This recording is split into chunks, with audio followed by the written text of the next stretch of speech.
Welcome to the channel, everybody.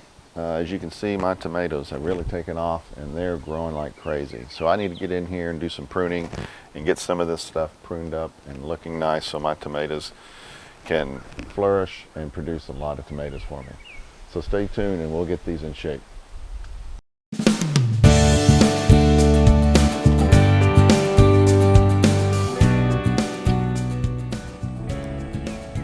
All right, so let's take a closer look at these tomato plants and see where we are.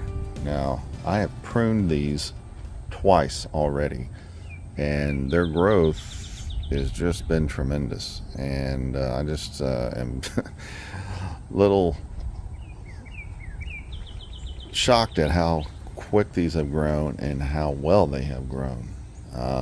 If you look, just take a look at some of these stems on here, and you can see how hardy they look, right? And they are starting to get blossoms on them, and the new growth at the top is just spectacular. They're really going to town. And these are all different varieties in here. I think I got maybe 6 varieties, and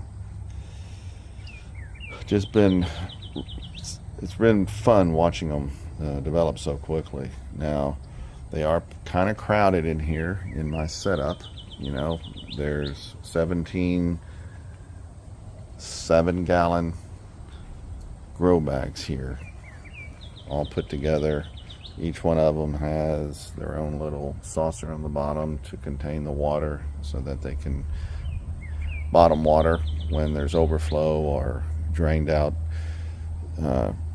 water and nutrients or anything that's leached out. So it seems to work pretty good.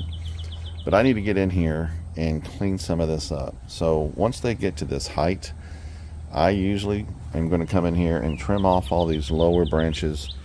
They're just not really needed anymore. All the photosynthesis is going to be handled by these larger upper leaves, and there's plenty of foliage on them to make that happen. You don't want to waste energy. So now that they're starting to get flowers, let's take some of these leaves off the bottom and let that energy be focused on supporting the fruit that's going to develop from the flowers. So that's the purpose of it. So let me get my pruners and we'll get to town.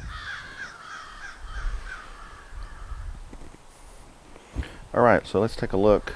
If you look down here, you can see that these branches are, they're low and they're starting to droop down, and actually got a sucker here that's trying to grow. So I'm going to go ahead and get rid of that guy.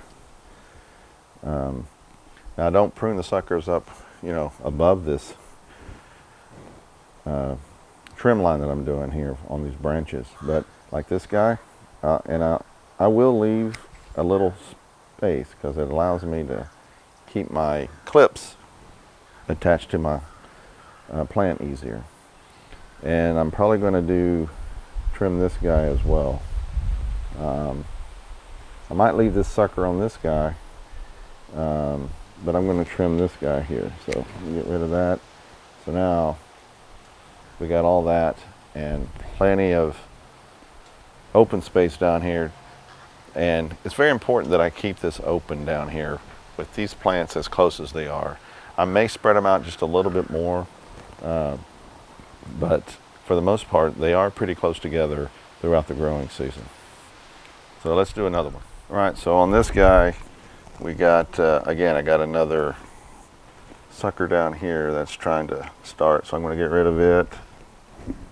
And I'm going to get, let's see. I'm going to go ahead and get rid of this guy right here. And I'll get rid of this guy. And again, I'm going to open all this up. And I'll leave this and the rest of it. And now this is all open down here and reduces disease, powdery mildew, and bacterial issues, chances of getting disease from water splashing up on it. So You know, tomato leaves are pretty finicky, or plants, and they don't like getting their leaves wet to begin with. So we want to open this up and let this air flow underneath them to give them a better chance of staying healthy through the growing season. Okay, one more here. This one is pretty crowded here down at the base. Got to see what all's going on here. Quite a few suckers. Well, here's one way down here that I know I'm going to get rid of. This guy we'll get rid of. This guy we'll get rid of. And another sucker. And this guy in the back.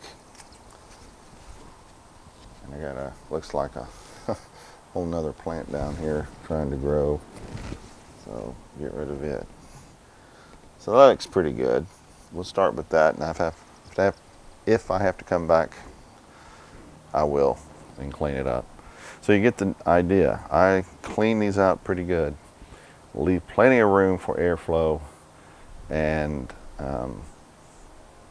just go from there. Prune as I need as they grow. So I'm going to finish doing the rest of these, and then we'll come back and take the look after I'm done. All right, so I've gone through here and done all the pruning that I'm going to do at the moment. Now, I'll come out here almost every day and check this stuff and adjust it as I need to. And something else I was going to tell you was, when you have, like, take this branch right here, it's okay if you wanted to cut it right here, you can go ahead and cut that. If it's dripping down and hanging into the pot, and you need to get that off the soil. So if they're hanging on there, you can cut the branch back, and it's going to stay alive, and those leaves will still be doing photosynthesis and doing their job, moving nutrients around to the plant. So don't be afraid to do that. So basically, I think if I get down here, and by the way, I took off quite a bit, so there's the excess. But if you get down here and look, you can kind of see that there's an open path underneath there for wind to circulate, and enough distance from the top of the soil to prevent splashing up from rain and watering. So next thing I'm going to do here is I'll just water these in with it's time to give them some fertilizer. So I'm going to give them some Agro-Thrive, and which is something new I'm using this year. If you've watched some of my previous videos, I've mentioned it. I've been real pleased with it, and as you can see, these plants have accepted it pretty well. And I'll give them a drench, water it in, and then I'll be done with the tomatoes for today. So hope you've got some pointers off of this. So please like, subscribe, hit the notification bell, leave a comment below what you think, and I'll catch you on the next video.